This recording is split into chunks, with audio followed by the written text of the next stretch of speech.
توکلوا علیہ ونعوذ باللہ من شرور انفسنا ومن سیئات اعمالنا من یہد اللہ فلا مضل لہ ومن یضلل فلا ہادی لہ واشہد ان لا الہ الا اللہ وحدہ لا شریک لہ واشہد ان محمدا عبدہ ورسولہ صلی اللہ علیہ وعلی آلہ واصحابہ واہل بیتہ وسلم تسلیما کثیرا کثیرا اما بعد فاعوذ باللہ من الشیطان الرجیم بسم اللہ الرحمن الرحیم یہب لمن یشاء اناثا ویہب لمن یشاء الذکور وقال رسول اللہ صلی اللہ علیہ وسلم ان اولادکم ہبۃ اللہ لکم یہب لمن یشاء اناثا ویہب لمن یشاء الذکور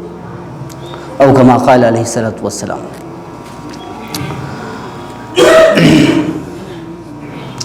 محترم حضرات،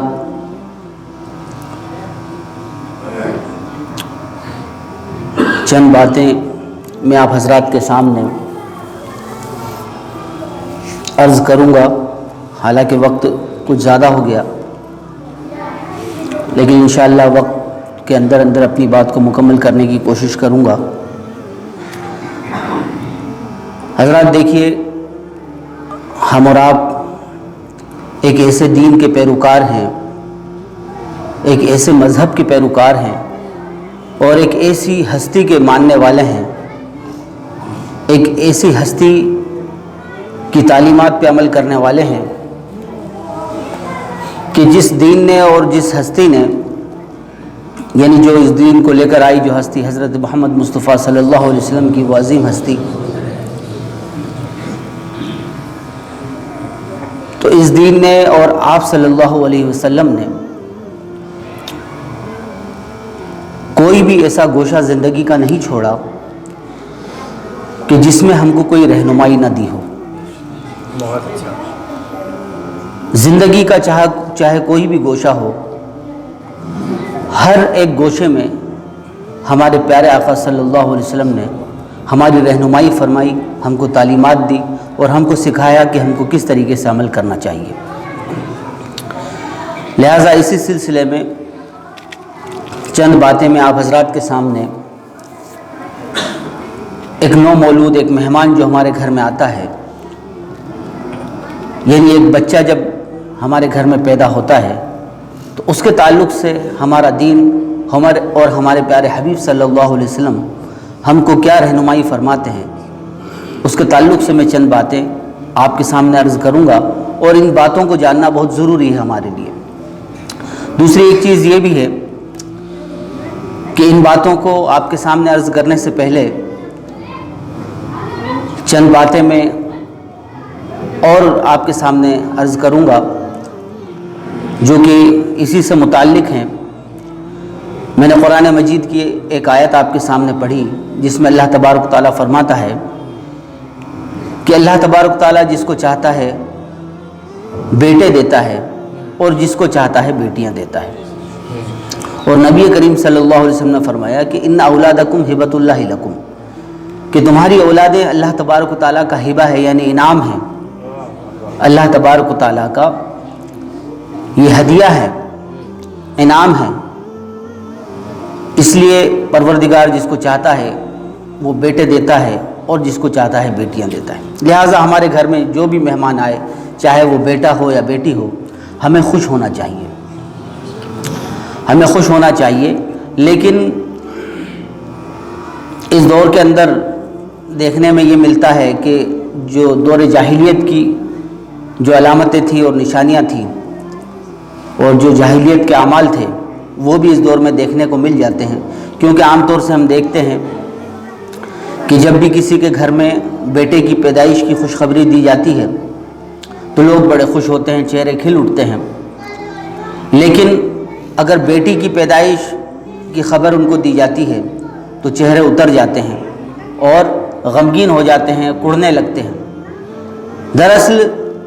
یہ کیفیت جاہلیت کے دور کے لوگوں کی ہوا کرتی تھی، جس کا نقشہ قرآن مجید نے ان الفاظ میں کھینچا ہے، اذا بشر احدهم بالانثى ظل وجهه مسودا وهو كظيم،